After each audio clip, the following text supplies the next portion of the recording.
Hey everybody, welcome back to the channel. Sabaton Army, we've got another big one for you here today. We're finally getting around to Cliffs of Gallipoli. A lot of you guys have been requesting this song. The person who requested it first is named Fenris Elfer. And Fenris, thank you for requesting it. It's going to be another long reaction today, so strap in and get ready. There are two histories for this song. So we're going to start off with the official lyric video from Sabaton. Then we're going to do the first Sabaton history. Then we're going to watch the official music video for this song. Then we're going to watch the second Sabaton history. And then finally, we'll wrap up this deep dive with a look at a live performance from the Swedish, what do they call it? Let me look here. Swedish Empire DVD live performance of Cliffs of Gallipoli. So that is the lineup for today. Couldn't have got here without you guys commenting down below. Appreciate everybody who's been commenting, helping me out on the channel. Thank you to all of you that have been liking my videos, subscribing to the channel, joining the Patreon, all that kind of stuff. Thank you so much. Y'all are really helping me grow my channel like every YouTube creator wants their channel to grow. So thank you so much. I owe a lot to Sabaton Army. I always look forward to Saturdays and Sundays when my Sabaton songs drop, because I know I'm going to have a lot of interactions with the Sabaton Army out there. And they always turn out to watch these videos. They're gluttons for punishment. I put out these hour-long videos, and they all hang around till the very end. If you hang around to the very end of this one, there'll be a keyword for you to show me that you made it that far, or you're just going to cheat and skip ahead. Either way. Anyway, let's not waste any more time. This is already going to be a long video, so like we said, like, comment, subscribe, join the Patreon. Let's jump into this first video. This is the lyric video for Cliffs of Gallipoli, and make sure the volume's up. Here we go. Never heard it before, don't know what it's about. And an hour from now, that won't be the story. We'll have heard it at least 3 times, 3 performances and 2 histories on it. So I'll be an expert on this thing in about an hour. Appreciate y'all coming along for the ride. Let's jump into it. Here we go. Oh, sweet. It's off of Art of War. So when we did the song Art of War, we talked about how all the songs on Art of War encapsulate one of Sun Tzu's strategies and lessons from the Art of War. So this is going to be one of those lessons. So here we go.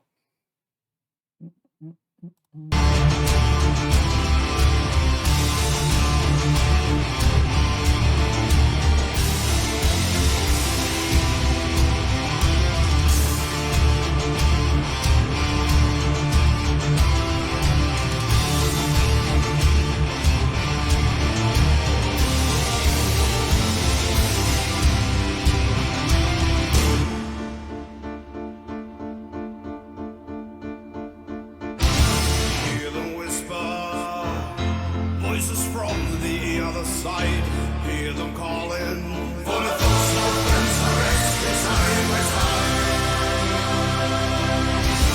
They will never leave our hearts or fade away, live forever.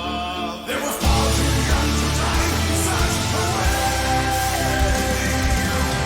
How many wasted lives, how many dreams they fade away, broken promises they won't be coming home. Wipe your tears, the suns will last a million years. All the peace of life has bones to friend and forget.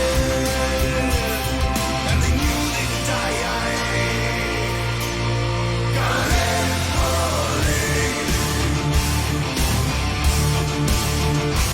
Like every Sabaton song, this has that Sabaton feel. You know what I mean? The guitars, the drums, the epicness of it. It just, you could hear this song without the lyrics and know it was Sabaton, just by the music. So good. Back up a little bit.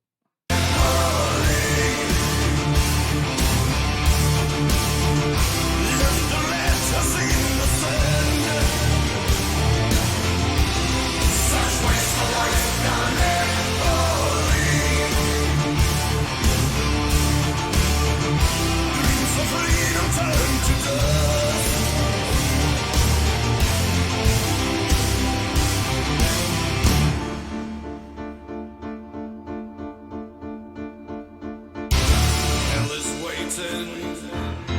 Where the ocean meets the sand.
seems like this might be another one of those Sabaton songs where none of the verses rhyme with each other. I don't know why they do that, but it's another part of a Sabaton song. They've got a lot of songs out there that just don't rhyme. Just a lot of phrases over music.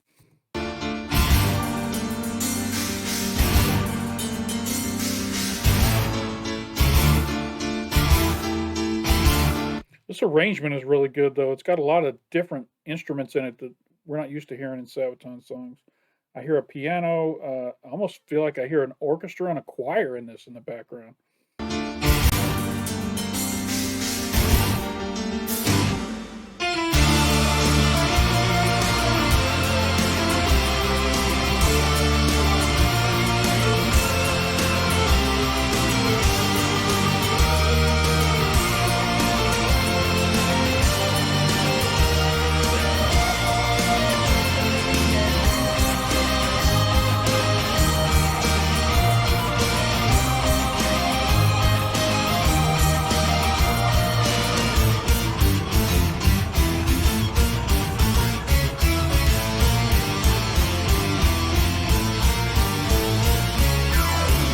How many wasted nights, how many dreams that fade away, broken promises they won't be coming home.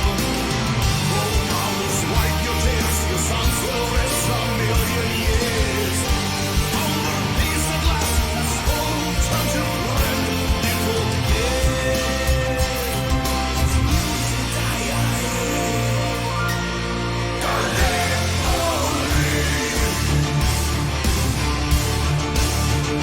Left the letters in the sand.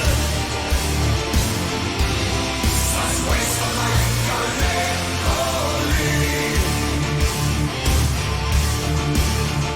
Dreams of freedom turned to dust.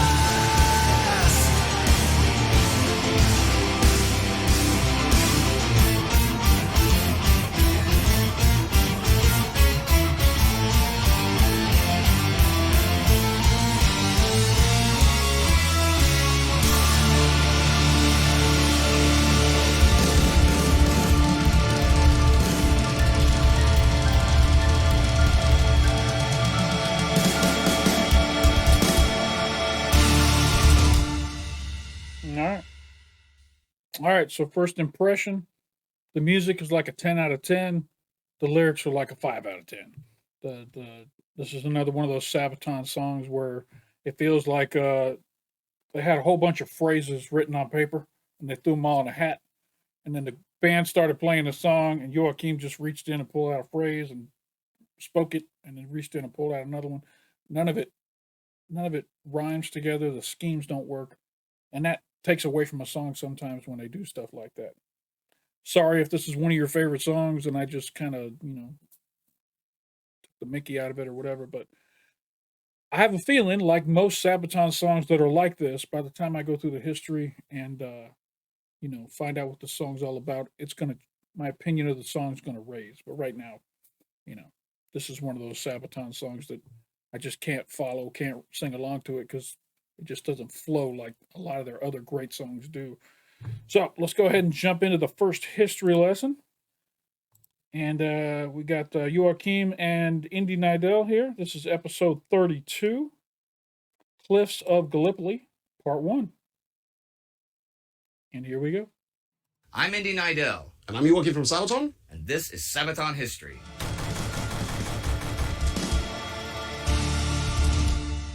Now, this song is going to be covered in 2 episodes, so I can cover 2 aspects of the topic.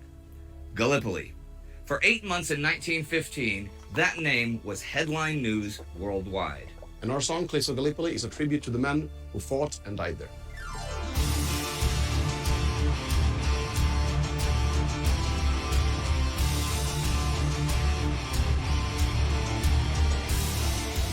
The Great War was just a half-year old, but casualties had already risen to unthinkable levels. British soldiers were dying by the tens of thousands in the bloody stalemate on the Western Front. Leading politicians began looking for an alternative to the slaughter in the trenches. Most vocal among them were Lord Kitchener, Secretary of State for War, and Winston Churchill, First Lord of the Admiralty, who thought that Instead of trying to beat Well, I'm not used to seeing Churchill that young. and Winston Churchill Huh. Yeah, you always see the iconic picture of Churchill with the bowler hat and the suit as the prime minister. First Lord of the Admiralty here back during World War One. Huh. First Lord of the Admiralty, who thought that instead of trying to beat the Germans in Flanders, they should strike towards the weakest link of the Central Powers, the Ottoman Empire. They believed the Ottoman military to be second-rate, more of a nuisance than an equal. Churchill envisioned a strike against Constantinople itself by sea. Taking the Turkish capital would drive the Ottomans out of the war and open up a direct shipping route towards Britain's Russian ally. Indirectly, it would safeguard British interests in Mesopotamia and Suez as well. So on paper, this seemed like a total win-win for the Allies. A major reason for the British hubris was the recent military record of the Ottoman Empire. Serious defeats during the Balkan Wars and the recent catastrophic outcome of the Battle of Sarikamish just weeks ago, where tens of thousands of soldiers froze to death in the Caucasus Mountains, painted a picture of incompetent leaders and a badly equipped and trained Ottoman military. The sick man at the Bosporus would be no match for the professional British soldiers. There was, however, a major obstacle along the way. To strike against Constantinople, any Allied fleet would have to penetrate the Straits of the Dardanelles that guard the entrance to the Sea of Marmara. And those straits were narrow and had been a natural line of defense for centuries. And the sick man was not as sick as the British believed. Yeah, so you got a wedge point there that all the ships have to travel through. It's a great, you call it ambush point, and if you don't control that point militarily, you're just setting yourself up for failure. All your navy's going to end up at the bottom of the straits there. Since the Balkan Wars, the defenses of the straits had been continually improved and ammunition restocked. In addition to long-range guns, the Ottomans had mobile 120mm howitzer batteries on the ready, highly trained troops, and line after line of mines in the waters. Yeah, the other thing is, when I was in the military, one of the things you do when you're setting up your defenses is you have all your weapons preset to certain locations in your perimeter. So I would know exactly how far away the water's edge was. I would know exactly how far the other side of the water's edge was. And I would know exactly how to set my gun up to hit a certain point between those 2 points. So it's really just a death wish to go through there without some sort of plan because they are super ready. They've got everything set up and ready to go, and they don't even have to think about it. They know exactly where you're at, and they know where that shell's going to land when they fire that weapon. Under Çanakkale Fortified Area Command of General Fahri Pasha, the Dardanelles became the most fortified area of the whole Ottoman Empire. The British and French fleets tried to force passage through the straits. Even a modern warship can be sunk by a single mine, though. And after disaster on March 18, 1915, when the Ottomans sank 3 Allied battleships and severely damaged 3 more, the Allies had to rethink. Hear them whisper, voices from the other side. Hear them calling for the thoughts of friends arrested side by side. The artillery positions on the hills had to be taken out first by land if the operation towards Constantinople was to succeed. The task was given to General Sir Ian Hamilton, in overall command of the Mediterranean Expeditionary Force. The MEF. This guy Hamilton's got so many medals on his chest they actually cross over his button line, which is very rare to see. It's knocking his medal around his neck out of the way. You have to start a second row there, sir. Hamilton, in overall command of the Mediterranean Expeditionary Force. The MEF included, along with British units, the ANZAC, Australian and New Zealand Army Corps, under General Sir William Birdwood. ANZAC had been heading for Britain before being diverted to Egypt. Instead of fighting Germans, they would now fight the Ottomans. The Australians, New Zealanders, and Maoris of ANZAC considered themselves natural soldiers, men hardened by daily outdoor activity, and the aggressive and unruly character of the Anzacs seemed perfect for the task ahead. The MEF was further strengthened by an Indian brigade and the Gurkha Rifles, who joined the Anzacs and a French force at Malta in early March. The French government was not too keen on the whole endeavor, but they themselves had their own ambitions in the Middle East and could not simply leave it all to the British if they succeeded in toppling the Ottomans. The French created the first Division Corps Expeditionnaire d'Orient, made up of regular French troops, the French Foreign Legion, and Senegalese and Zouave forces. Once again, though, the planning phase betrayed the arrogance of British high command. While generals on the western or eastern fronts made plans for all sorts of eventualities and for a quick exit if everything suddenly went to hell, nothing of the sort was prepared for the Gallipoli landings. Instead, Hamilton's plan was overambitious and it had one critical flaw. It all depended on the Ottoman inability to stand up to the invaders. But what if they did not turn and run and instead stood and fought?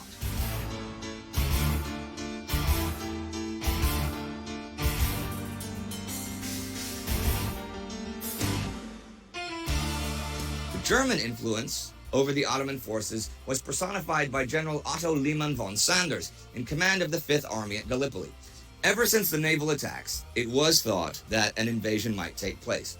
And the British did little to hide their intentions. In fact, the Greek newspapers ran headlines about the coming landings. But the Gallipoli Peninsula was large, and the Ottoman forces could not guard every beach. Von Sanders decided to put only a screening force as a tripwire defense close to the beaches and keep most of his men in reserve units further back. Ottoman officers at the front would assess the situation and send in reinforcements where necessary. One such officer was Lieutenant Colonel Mustafa Kemal, in command of the Ottoman 19th Division. He was familiar with the defenses, and his troops were well-trained, motivated, and equipped. In fact, with the help of German instructors and weapon supplies, it was quite a formidable fighting force. The landings began the night of April 25th. The Anzacs would land on the west of the peninsula at a place called Gabatepe, later known as Anzac Cove. They would build a bridgehead and advance the next day all the way to the heights of Maltepe. The other British troops would land at the tip of the peninsula, Cape Helles, and then take Achibaba and the Kilid Bar Plateau in one fell swoop. After that, they would simply join forces and push the Ottomans from the heights. There were also several diversionary landings around the flanks, with the French landing on the Asian side of the straits at Comcale. Illuminated by the moon, the Anzac landing craft made their way towards their destination, fighting the strong currents. The beaches were in darkness and all was still, and hopes were high that they would fully surprise the enemy. But as soon as they made ground, the first bullets crashed into the boats. A concert of rapid rifle fire erupted, and the battle for Gallipoli had begun. Anzac was not even facing an entire battalion, but the sudden fire caused confusion as the first casualties began to litter the beaches. As more and more Anzacs landed, the outnumbered Ottomans retreated to higher ground and into prepared trenches. And as the sun rose, they fired freely into the mass of men on the beaches. The Anzacs had been ordered not to load their rifles and instead rushed up the hill, bayonets fixed. But in the dim morning, it was hard to navigate the steep heights and the thorny undergrowth, and the Ottomans fired and retreated further. The Anzacs were soon left out in the open, trying to make sense of the rough terrain, climbing the high ridges, running through razor-sharp thorns and over slippery stones, soon left the men exhausted, and many fell to accurate Ottoman sniper fire. The maps were totally inadequate, and the officers still standing were overwhelmed by the situation. The Ottomans themselves retreated towards the heights of Chunuk Bair. From the high ground, they could direct artillery fire onto the beaches.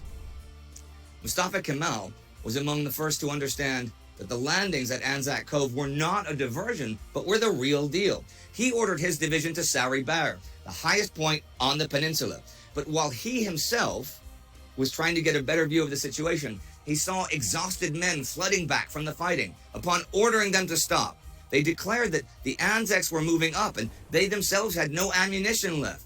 While Kemal's orderlies were running back to get the division moving, he ordered the men he'd halted to fix their bayonets, turn back to attack with the now famous words, "I don't order you to attack, I order you to die. In the time which passes until we die, other troops and commanders can take our place." Yeah, so they were completely unprepared for an enemy that was ready for them. They thought they were going to just come in and steamroller over these, natives that they considered to be um, inferior to their talent. And just goes to show, even if you have a massive, well-trained army, if your people are trained enough and know how to defend their situation, and they have plenty of time to dig in and create the infrastructure they need to defend it, they can hold back any army, any army, any size. Hell is waiting where the ocean meets the sand. Lives a burden where the sun is crushed into The pursuing Anzacs were totally caught off guard by the sudden counterattack. Fearing that Ottoman reserves had already arrived, they pulled back. Everywhere around Anzac Cove, the Ottoman resistance began to stiffen. Attempts to cross the ridges were immediately met with heavy fire from an unseen enemy. The invaders were stuck. At Helles, the situation was even worse. Way worse. This was an obvious landing site, and the Ottoman defenders had prepared thoroughly. As the Allied landing craft closed in on the beaches, they were met with a deadly hail of bullets. Many men were hit before they could make landing. Others panicked and jumped. Wow, all the bodies on that ship right there. So I'm assuming those are all dead. That's crazy. Reminds me of that scene in Saving Private Ryan at the beginning. Deadly hail of bullets. Many men were hit before they could make landing. Others panicked and jumped into the water. Many of those drowned, dragged down by their heavy kit. But those that made it out of the boats met belts of barbed wire guarding the beach, trapping them in the open. Soon, bodies littered the beach, and the waves washed ashore blood red. The men lucky enough to make it through huddled down behind a sandbank. At just 5 feet high, around 1.5 meters, it was the only cover available. Again, there were only a few Ottoman platoons defending the area, but they had fortified trenches and knew how to use their rifles and field artillery to deadly effect. The British officers could only watch as the landing crafts were blown to pieces. The men at Helles were trapped. Similar scenes happened at the other landing places. Y Beach was shot to pieces, while the attacks on X and S broke down the same way as the main landings without major results. Often forgotten by the history books is the French landing at Kum Kale, the only semi-victory that day. That force, under General Albert d'Amada, was to silence the Ottoman guns on the Asian side of the straits and divert Ottoman troops. Their actual landing was nearly unopposed, but the overall Ottoman forces facing them were far more numerous than on the European side. Fighting for the tiny town lasted all day, but the vicious close-quarter combat was for naught. The invasion plan had failed. And as darkness fell, it came as a relief. For the exhausted Ottomans, it was time to fall back and reorganize and wait for the reserves. For the Allies, the cover of night was a saving grace. Finally, they could make a move. Men could come ashore, the injured could be tended to, and fresh officers could take charge. The wounded flooded back to the medical ships. But the doctors and nurses were not prepared for the amount of casualties. There was not enough room. There was not enough morphine. And even if a wounded man survived, it was still a journey of 600 miles, 1,000 kilometers, back to Alexandria to recuperate. And so the first day of Gallipoli came to an end. But the campaign had only just begun.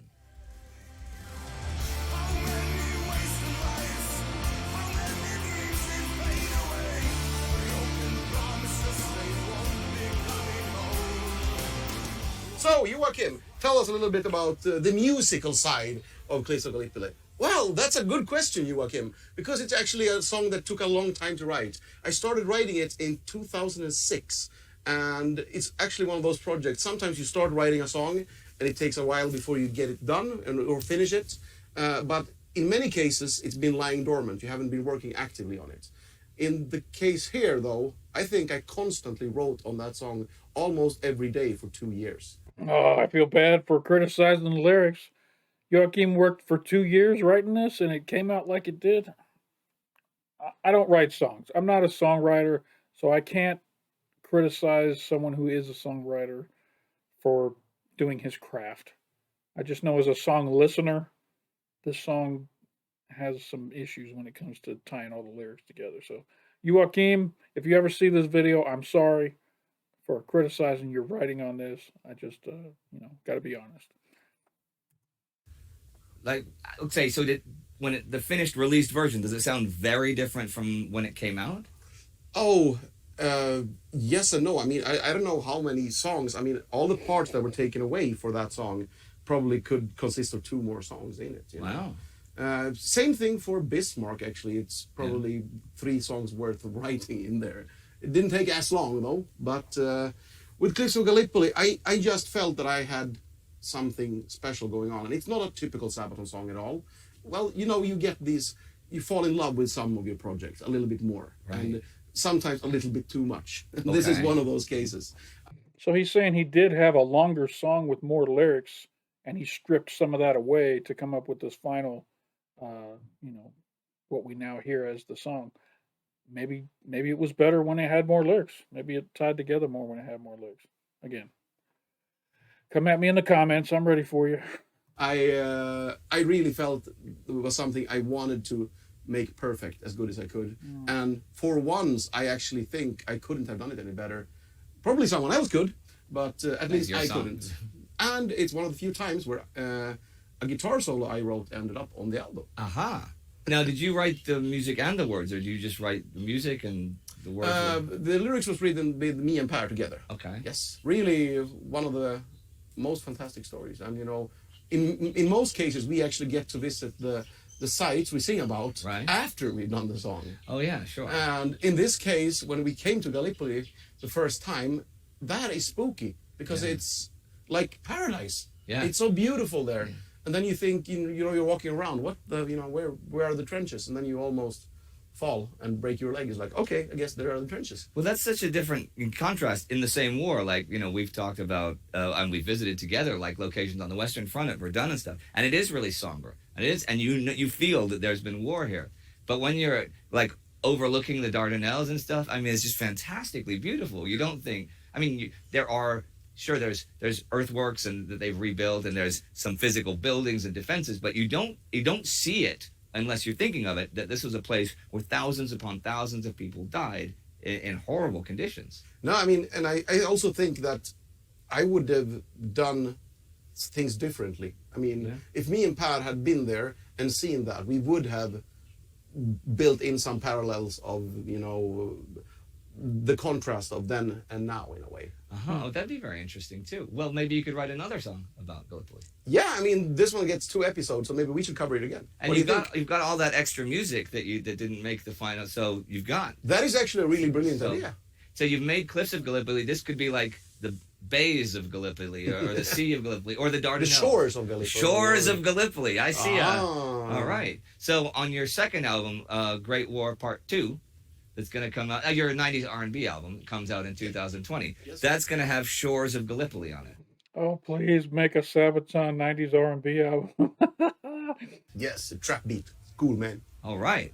Well, I think we've all learned something today. Yes. Thank you very much, Joachim. Thank you for having me. We'll see you next time.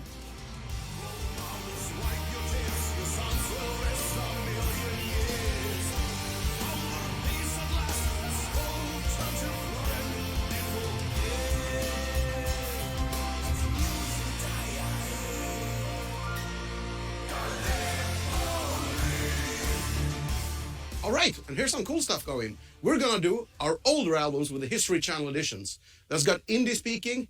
It's cool as... I can't say that word. Anyway, you should become a Patreon because then you can get that stuff. See you soon. All right, that's the first Sabaton history for this song, Cliffs of Gallipoli. I enjoyed it. I'm definitely learning something I never knew before. Let's go ahead and check out the official music video by Sabaton. That is next on the list here. Then we'll do History 2, and we'll do a live performance last. So let's jump into this live, the official music video. Here we go.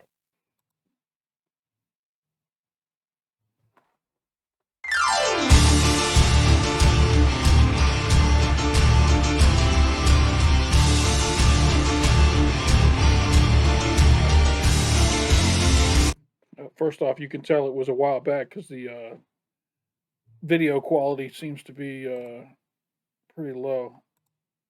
Yeah, 240p. Woo.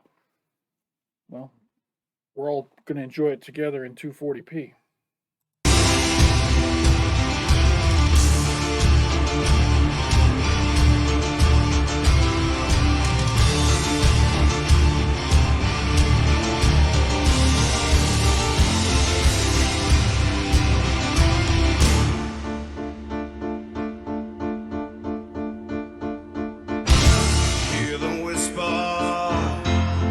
comes from the other side. Hear them calling. For the those no friends are resting side by side. They will never leave our hearts or fade away. Live forever. They were far too young to die in such a way. How many wasted lives? How many dreams they fade away? Broken promises they won't be coming home. Role models, wipe your tears. Your sons will rest a million years. Our more peace at last has both turned to friend and forget. And they knew they'd die. Gallipoli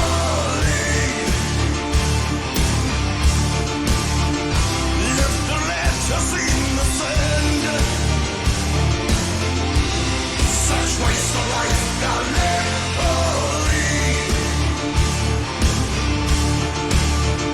Dreams of freedom turn to dust.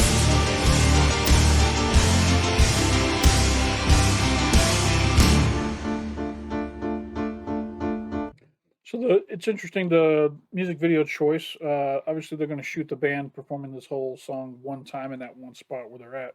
But they're cutting in a lot of B roll here of war videos. I'm not sure if this is something they shot or they borrowed from something else, or if it's actually from Gallipoli. I don't know. Hell is waiting where the ocean meets the sand. Who's playing keyboards back here? Who's this guy back behind? Don't think I've seen that guy before playing keyboards. Hell is waiting where the ocean meets the sand. Cliffs of burden where the soldiers rushed into a certain death. At the shoreline, blood of heroes stains the land. Light a candle, one for each of them who fought and died in vain. There is no enemy, there is no victory. Only boys who lost their lives in the sand. Young men were sacrificed, their names are carved in stone and kept alive.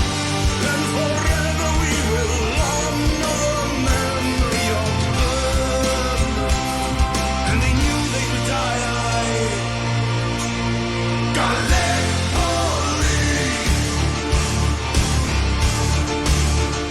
left their letters in the sand. Such waste of life, Gallipoli.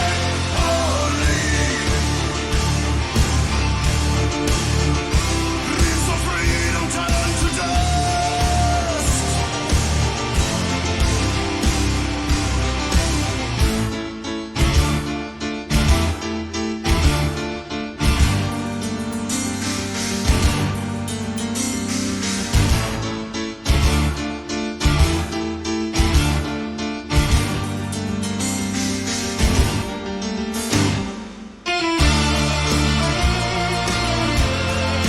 Who is that? I don't know that guy either.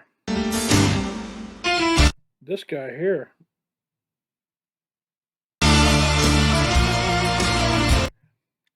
Is that? I think it's spelled Thomme. He was on one of my previous reactions as a guest during a live performance. I'm guessing that's who that is.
Hell yeah.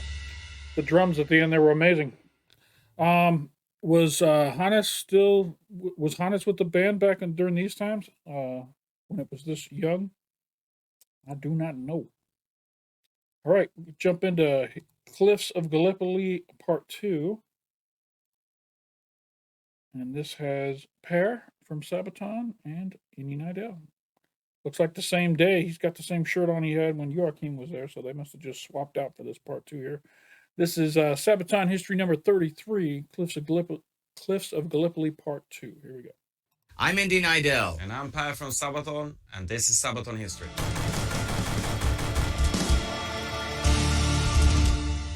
This is part 2 of Cliffs of Gallipoli. Now, we covered this song in 2 episodes, so I could cover 2 aspects of the topic. And the song took us all the way from Sweden to Turkey.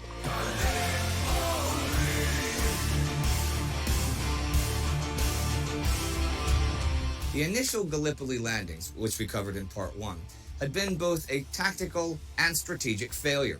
The Allied troops held onto their beachheads and had managed to conquer a few ridges and hills around the landing sites, but that was nothing compared to the objectives set for them. The invasion plans were far too ambitious and were based on the belief that the Ottomans would be easy enemies to defeat. By May, the Allies should have cleared the whole peninsula. Instead, the Ottomans had the advantage, and they brought in reinforcements, machine guns and howitzers, while fortifying the higher ground.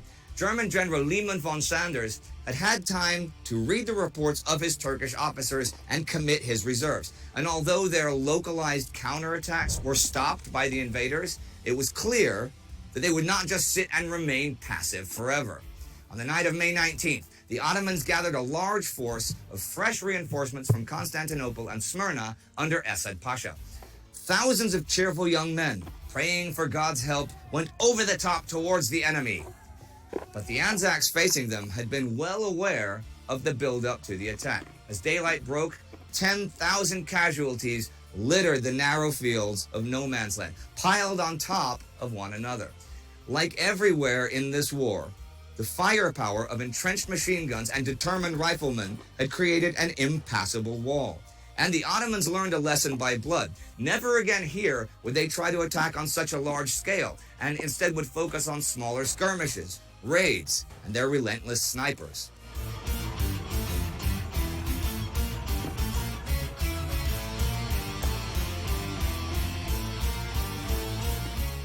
Soon, the stench of rotting flesh in the summer's heat was too much to bear. A short armistice was arranged, and men from both sides went onto the battlefield to bury the dead. It was the first time here that the men came to know each other without violence. Curious looks and even small gifts were exchanged.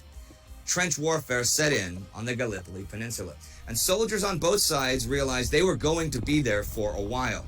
To escape the constant threat of shells and sniper fire, men began to disappear under the earth, into trenches and dugouts. The peninsula was soon transformed into a maze of trenches, saps, and strongpoints, zigzagging through the rough countryside. Both sides mined and countermined each other, while on the surface, skirmishes were fought all the time over the narrow plateaus, steep ridges, and hilltops. Places like Dead Man's Ridge, Battleship Hill, or Lone Pine were constantly contested, and yet, at Anzac Cove, the men found ways to communicate with the enemy. No one wanted to die needlessly, so sometimes instead of bombs, they might throw a pack of cigarettes over the parapets, or toss across a can of bully beef. The French on the far right at Helles had similar live and let live arrangements with their enemy. Like if both sides had to cross a certain gully to bring in fresh water, they would plant little flags or signposts, and as long as no one ventured further than that, they would not be shot at. In the British sector of Helles, though, there was... This right here is amazing. This right here, where you can have an enemy that you're fighting with for a long period of time, and they come up with these humane little rules that both of you agree to, especially the armistice when they stopped fighting and just were allowed to go treat their wounded. It's the nature of man does not want to be at war. They don't want to be killing other men. They only do it because it's their job. I'm sure there's some sadistic assholes out there who love doing it, but the humanity of a man comes through in times like this when they say, let's not needlessly just kill each other if we don't have to. So, really cool part of the story here. No such fraternization. Ottoman High Command loathed the British imperialists and thought them to be the major aggressor in this war. Both sides fired at the slightest sign of movement, harassed each other day and night with artillery, and gave no quarter during advances. The overall situation at Gallipoli changed little over the summer. The Allies needed more men and artillery to achieve anything bigger than taking the next ridge before them, and the Ottomans had all the time in the world to strengthen their defenses. Here and there, brave attacks and successful bluffs continued to improve the Allied positions. But they did not change the overall stalemate, and larger assaults led to massacres and huge casualties for both sides. While the Ottomans were defending their homeland against foreign invaders, the sense of the whole point of the campaign began to be lost among the Allies. Clearly, they were not winning this battle, and clearly they were not advancing towards Constantinople. They could not even advance towards the next ridge without losing friends and comrades. The dehydration due to the constant lack of water, which they had to import from across the sea, the ever-present sniper fire, the flies, fever. So many of these periscope rifles and machine guns in this video, they figured out these ways to create these periscopes so that they don't have to stick their heads up and be subject to sniper fire. I mean, look at this thing. It's just field constructed here, so this guy can put this rifle up on the top of the embankment there, and fire it without putting his head up. And this guy back here's got another periscope that he's using to check the surroundings before he does it. Lice, dysentery, morale plummeted, as did the health of the soldiers. Because life at Gallipoli was never safe. You could dodge bullets, you could dodge shells, but it was harder to dodge illness or dodge exhaustion. High Command was aware of the lack of progress, but what to do? Send in more men in the hope of achieving something? Was victory even still possible? Where's OSHA when you need him? I think this boat might be a little bit overloaded. Send in more men in the hope of achieving something? Was victory even still possible? And if not, how to end this? British Secretary of State for War Lord Kitchener feared the loss of British prestige in the Islamic world if they retreated. Such a retreat might also encourage other nations to join the Central Powers. But the common soldiers cared little for such concerns. They will never leave our hearts or fade away, live forever. There was parting and time, such a way. August was supposed to change things. A new landing at Suvla Bay that would open the possibility of a left hook, and in concert with a breakout attempt at Anzac Cove, would disrupt the Ottoman hold over the peninsula and finally open up a way to the Saribaya Ridge. Diversions for the landing at Suvla took place all over the peninsula. But though there was still a lot of fight left in the exhausted Anzac troops, the plans of High Command were simply out of range of what was physically possible. And the landings at Suvla Bay faced the same problems as the landings before that we saw in Part 1. Under fire and in unmapped territory, the men quickly lost track of time and space. And although they advanced quite a bit inland, they were soon checked by determined Ottoman reserves and had to dig in. They did not meet any of their objectives. The August battles brought no major changes to the overall situation. A fatalistic mood set in over the Allied forces. In September and October, men and guns were further worn out, and the weather began to turn. The heat and the flies vanished, sure, but the approaching winter was even more threatening. The thought of evacuation began making the rounds. By October 14th, General Sir Ian Hamilton, in charge since the beginning, was dismissed, and General Sir Charles Munro took his place. Munro had a more realistic approach than Hamilton. By the end of October, he had visited all 3 landing sites and came to the conclusion that the whole campaign was nothing short of total disaster. The Ottomans still occupied the dominating heights, and the overall lack of sufficient artillery and supplies would not challenge that. He telegraphed his opinions back to Kitchener, but Kitchener didn't believe him and went to see for himself. And yeah, Kitchener could barely hide his shock over the whole situation either. By the end of November, the War Committee had approved the evacuation. Problem was that this is easier said than done. Immediate evacuation would result in a massacre if the Ottomans caught them halfway through, but with winter approaching, they could not wait for long. The temperatures dropped significantly. Heavy rain poured in from the heights down into the trenches. Cold winds from the sea hit the exposed troops. Frostbite grew rampant. Although the Ottoman soldiers were in the same boat, they at least had a short supply chain, bolstered by gifts of things like winter clothing from the people of Constantinople. The only real option for the Allies was to evacuate without the Ottomans realizing it. The plan was that they would lull the Ottomans by reducing activities to a minimum. The Anzacs and the 80,000 men at Suvla Bay. Look at this freaking thing here. That's just like a, what is that? A raft strapped to a boat? They got all that. Oh my gosh, man. Times were so different back then. I mean, no one would think of moving stuff like this nowadays. It's just crazy. They were first. As they stopped responding to the enemy's shelling, the Ottomans came forward, but were met with rifle fire. As this was repeated, the Ottomans got used to the silence. Over weeks, the Allied lines were gradually thinned out until only a screening force remained. Sappers began booby-trapping the trenches, supply stores, and dugouts with tripwire explosives. On the night of December 18th, the final evacuation began.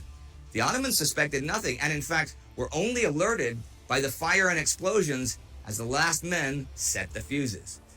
The evacuation was a masterpiece in planning and execution. But what about Hellas? Now that the Ottomans knew what was up, could they be fooled again? By diverse patterns of counterfire, periods of silence, they gave the Ottomans a false sense of activity until January 8th, when the evacuation of Hellas finally began. The last men in the trenches were almost crazy with nerves, because if the Ottomans had sniffed out their little trick, they could easily overrun the beaches. But the night remained silent. Everything that could not be brought away was booby-trapped or destroyed. It was not until the last British soldiers had left the beaches that the first Ottoman patrols caught wind of the evacuation. The evacuations were complete successes. You would think that they would just let them leave. If they realized they were evacuating, you would think they wouldn't want to engage them. They would just be like, oh, God, thank God. We won. Let them leave. Let them get their shit and get out of here. We can have a party when they're gone. You know, I can't imagine them attacking as they're leaving. Blood of heroes stains the land, light a candle.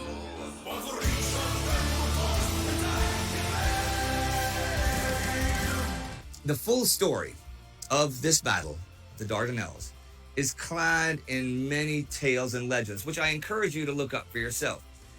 But it had some lasting effects, even long beyond the war. For the Australians and New Zealanders, the Anzacs, the fight for Gallipoli grew into a part of their national identity. It was their baptism in fire and the beginning of a unique legacy separate from Britain and the British Empire. And for the Turks, the battle actually served to form a bond of friendship between those former enemies. They shared the same feelings of pride and valor, sacrifice and loss. This is perhaps best expressed by the following words attributed to Mustafa Kemal Ataturk. Those heroes that shed their blood and lost their lives, you are now lying in the soil of a friendly country. Therefore, rest in peace. There is no difference between the Johnnies and the Mehmets to us, where they lie side by side here in this country of ours. You, the mothers who sent their sons from faraway countries, wipe away your tears. Your sons are now lying in our bosom and are at peace. After having lost their lives on this land, they have become our sons as well.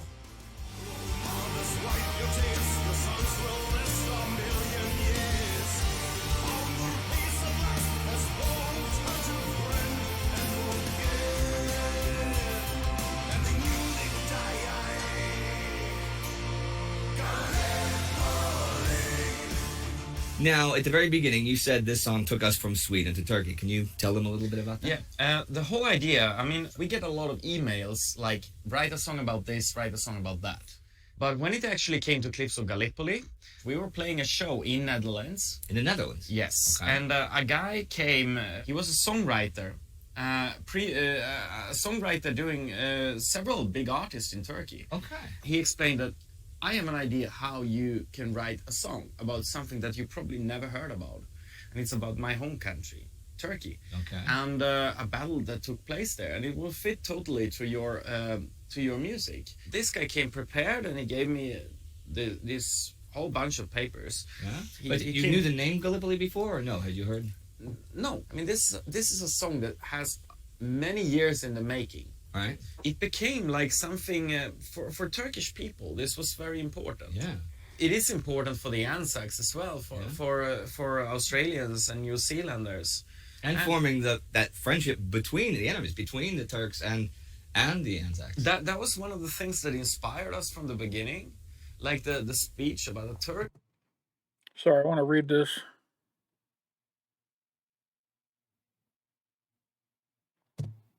Or the Those heroes that shed their blood and lost their lives, you are now lying in the soil of a friendly. Oh, this is that quote as well.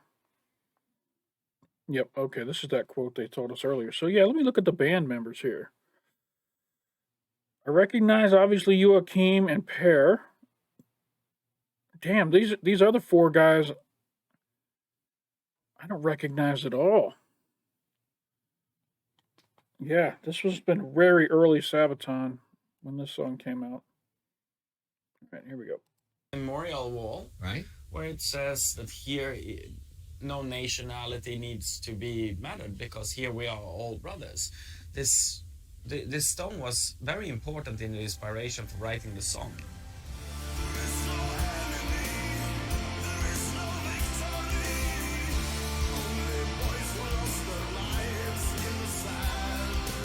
After we released it, we were not sure like what is gonna happen now, but then we got the invitation because this guy he had some contacts in Turkey, and he was like, guys, I think that you need to perform this song in Turkey. That's cool. And I was excited because we had never been there, so of course I'm always open to playing in new places. Yeah, sure. When we were sitting in the restaurant, all the TVs, we constantly saw advertisement for us. Wow. This was something we'd never seen before. Yeah. Today But this was we have before you seen got that yeah big. yeah this is more than 10 years ago, so this was the first time we actually saw like, wow, we're on TV. Yeah. We saw the interest for Sabaton once we landed there was ridiculously big, and what people would do when we just wanted to have an ice cream, you know, they would clear tables for us in a bar so Yeah. that we can have an ice cream. The big event was of course Sabaton performing Yeah. in a TV. Yeah. And this was a quite big television channel and nothing that we have ever done before. But it was hilarious how it worked on set, because in a big TV station, normally you have strict rules, Yeah, sure. what is happening. But in this case, I think that all of them were so excited about having us there Yeah, that's really that they cool. didn't care about rules. That's awesome. So we were allowed to do whatever we wanted in the studio and play as much as we wanted. So it ended up with us playing pretty much a set, like a gig on Turkish TV. on Turkish TV, and there were people in the crowd and sitting there, and it was an absolutely amazing story, and I loved that thing. Was what the Cliffs of Gallipoli led to. I love stories about that from Sabaton. Reminds me of they wrote a few songs for the people of Poland, and when they got there, they were treated with such great honors from the people of Poland. There was another one from the Czech Republic, as well. All these, smaller countries that don't normally get songs written about them on a national, international stage. They're so thankful when someone thinks about their history and writes about their history and puts them in the spotlight. So it's really cool that Sabaton has given that to the people of Turkey. Well, thank you very much, Per. Okay, that's it for Cliffs of Gallipoli, and this was Sabaton History.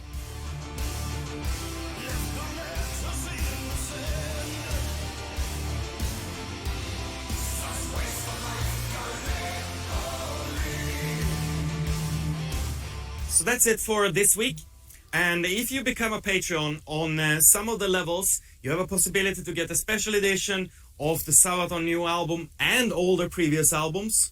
So don't forget to become a subscriber of the YouTube channel, become a Patreon, and see you soon. All right, we've now seen both histories for Cliffs of Gallipoli. I've never known that story before. I now understand what it's about. Obviously, we had the major powers who thought they could just come in and push the folks around there in Turkey, and the Turkish army stood up to them and held them back long enough to where they finally just gave up and retreated.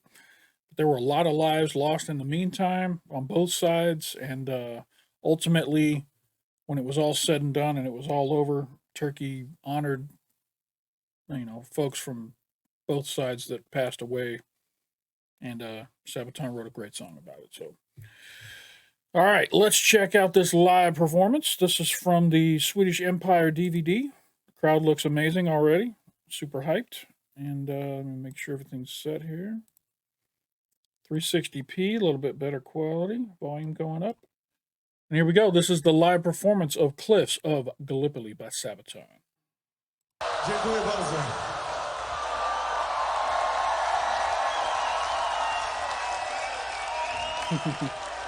You know, ever since, I think, 2008, many of you maybe already know this, but we had a very special relation to this country. And I would really like to say thank you for all the support over those years. Not many countries care as much about their history as you guys do. So seriously, thank you.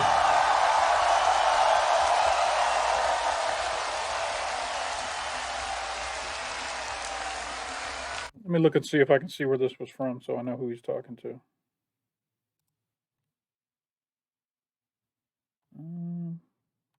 Was this Woodstock?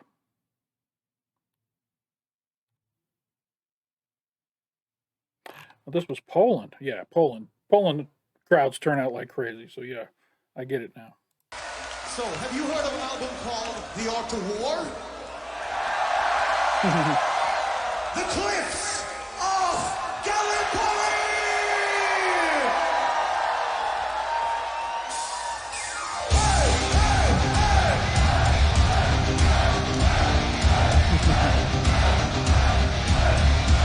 Oh my God.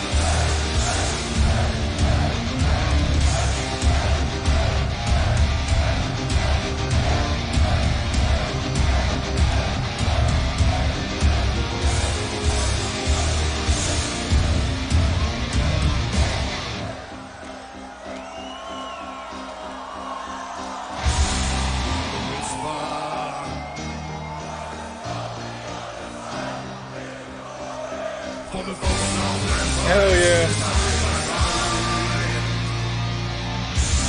That is probably one of the greatest thing about going to live music is when the artist holds that mic out to the crowd and the whole crowd sings along to the song. That's what going to live music is all about. It's taking the fans and letting them become part of it just for a little bit of time. You know what I mean? And it's got to feel great to the artist as well, just to know that everybody out there knows the lyrics, they're singing along, they're having a great time. I love it. They will never.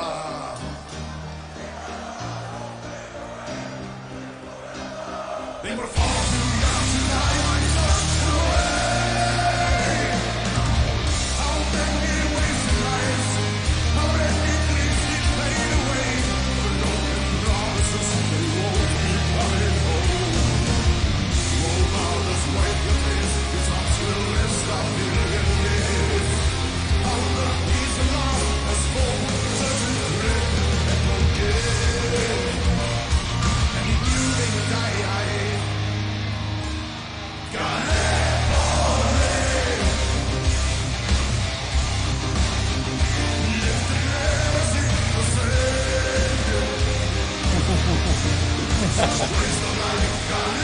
That crowd is freaking wild, man. God, I would have loved to have been in this crowd when I was younger.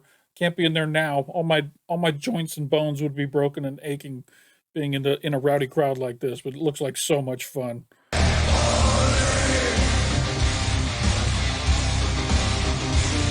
of freedom turn to dust.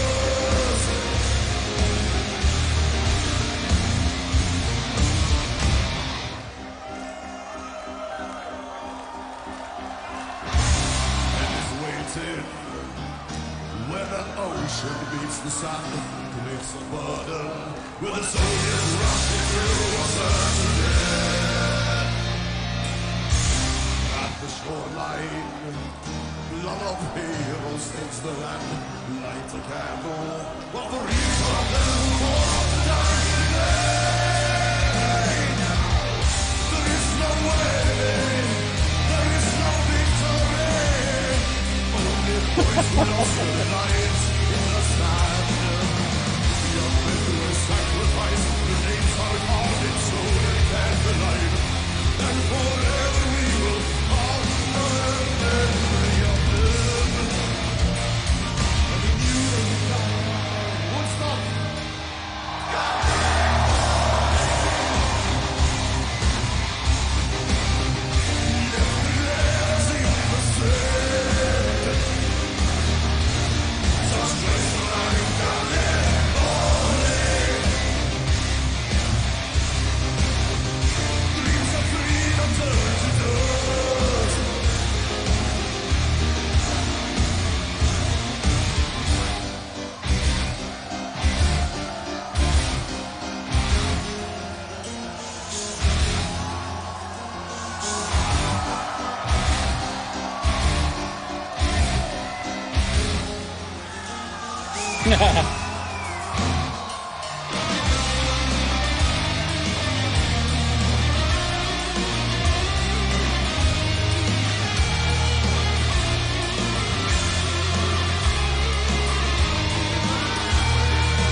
All right.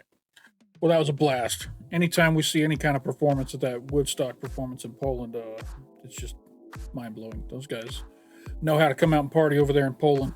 Shout out to the Poles. All right, that's all I got for this reaction. If you guys enjoyed it, hit that like button down below. I know some of you might have been mad at me for not giving the lyrics, as high a praise as some of you might think they deserve, but I'm just being honest. The music on this song is fantastic. The music, the guitars, the drums, the keyboards, all that stuff, just great. Lyrics leave a little something to be desired, but a lot of the early Sabaton stuff did that. The stuff they're putting out these days is getting better and better and better. They've got so many great songs that don't fall into that pitfall. So,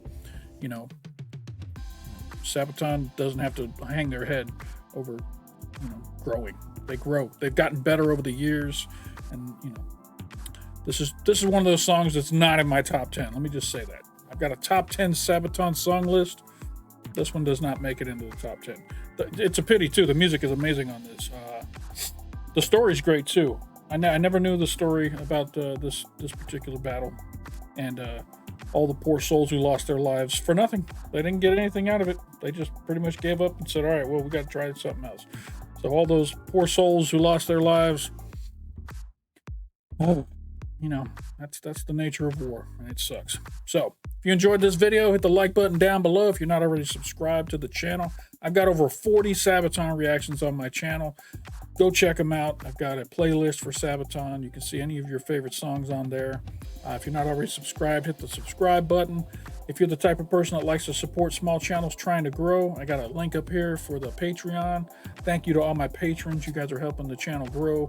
I'm getting new equipment. I got some new monitors, new cameras, new software, all that kind of stuff. So it's all thanks to you guys supporting the channel. Thank you so much. I will continue doing Sabaton reactions. I think my next one on the list is In the Name of God. It's something about 9/11, so that'll be the next one I do.